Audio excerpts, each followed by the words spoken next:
Hello दोस्तों, आज मैं आपको नीट के बारे में बताने जा रहा हूँ। National entrance cum eligibility test. देखिए, नीट इसका फुल फॉर्म है national eligibility cum entrance test. NEET की जो परीक्षा होती है वो बहुत ही हाई लेवल की परीक्षा होती है, जिससे लोग डॉक्टर्स बनते हैं। MBBS, BDS, BAMS ये सब जो है बनते हैं। तो NTA द्वारा ये आयोजित किया जाता है। NTA national testing agency. अब नेशनल टेस्टिंग एजेंसी द्वारा ये जो है आयोजित किया जाता है।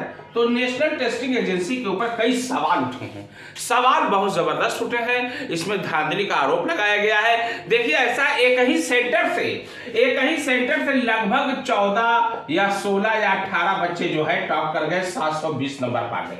720 में से 720 मार्क्स पा गए। इसका मतलब ये जो है फर्स्ट रैंक पे हो गए। अब सीधी सी बात है, फर्स्ट रैंक पे है तो इनको एम्स मिलेगा। एम्स का मतलब क्या होता है? All India institute of medical science. AIIMS का ये फुल फॉर्म है। ये सबसे बड़ा इंस्टीट्यूट होता है। ये टॉप 50-60 में आने वाले कुल बच्चों को ये मिलता है। अब देखिए, कुल 200 क्वेश्चंस होते हैं। 200 क्वेश्चन में से कितने सॉल्व करते होते हैं? 180 क्वेश्चंस। ईच क्वेश्चन से कैरी 4 मार्क्स, यानी हर क्वेश्चन के 4 मार्क्स होते हैं। एंड फॉर रॉन्ग आंसर, यानी गलत आंसर पे नेगेटिव मार्किंग 1 हो जाती है, -1 मार्क्स हो जाते हैं, और 4 मार्क्स ये कट जाएगा, यानी 5 मार्क्स आपके कट जाएंगे। इसका मतलब अब देखिए यहाँ पर क्या हुआ, क्या है एक्चुअली में, इसमें खेला क्या हुआ है ये देखिए।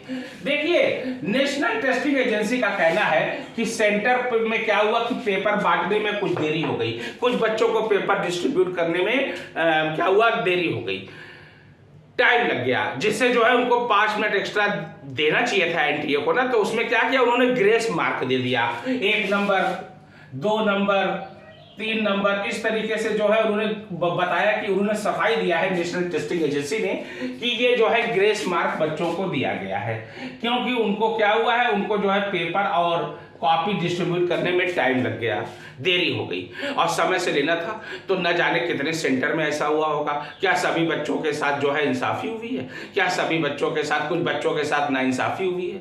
ऐसा भी हो सकता है, मे बी पॉसिबल और मे बी नॉट, दोनों हो सकता है। देखिए क्या हुआ, क्या है, ग्रेस मार्क तो दे दिया उन्होंने। इसका मतलब जो बच्चा, अब जैसे मान लीजिए 720 में से एक बच्चे ने 180 में से 179 क्वेश्चन सही कर दिया। 179 क्वेश्चंस उसके क्या हो गए, करेक्ट हो गए। करेक्ट का मतलब सही हो गए।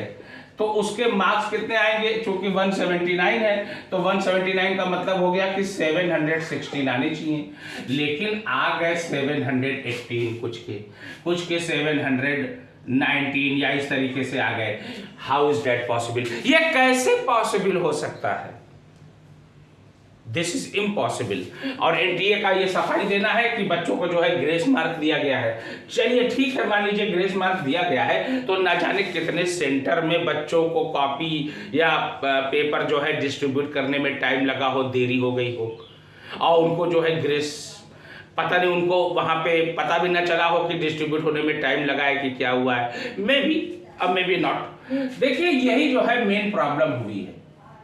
अगर कोई बच्चा, मान लीजिए सपोज दैट कोई बच्चा जो है 180 में से 179 क्वेश्चन सही कर देता है, 179 क्वेश्चन उसके सही हो जाते हैं, तो 179 क्वेश्चन का मतलब हो गया 716 मार्क्स।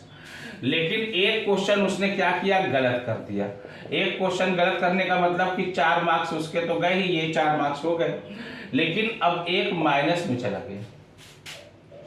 180 क्वेश्चन पूरा अटेम्प्ट किया और 180 में से 179 उसके क्वेश्चन सही हो गए, एक क्वेश्चन गलत हो गया।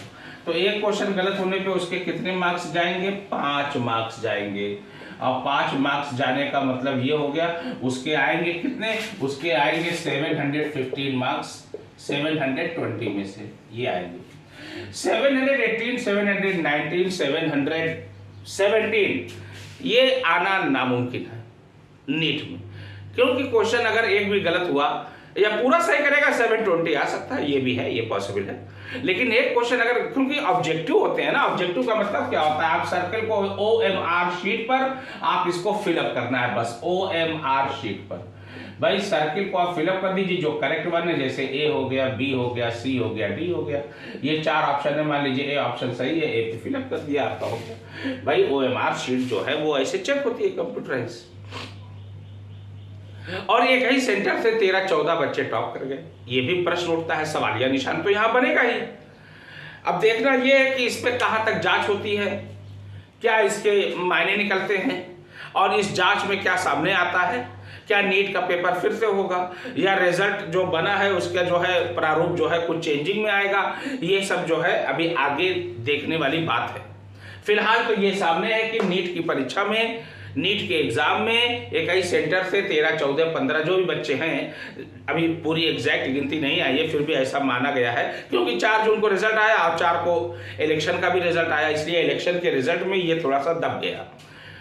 तो अब आगे अब देखिए इसमें क्या होता है, ये तो भविष्य के गर्त में है। हाँ ये है कि 716, 715 ये सब आ सकते हैं, 718, 719 मार्क्स ये आना जो है बहुत नामुमकिन है मेरे हिसाब से।